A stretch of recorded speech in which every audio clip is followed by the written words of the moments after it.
Jamaicans drown in Massachusetts.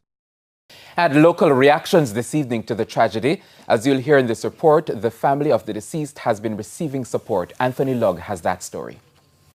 A member of the Palmer's Cross New Testament Church of God in Palmer's Cross, Clarendon, told us they had to provide emotional support to Reverend Keith Bulgin on Monday, hours after he got the devastating news that one of his sons had drowned in Massachusetts in the United States. This is indeed very tragic for us. It's a loss for the church, it's a loss for the community, and I would here say a loss for the country. The deceased has been identified as 26-year-old Tavares Bulgin.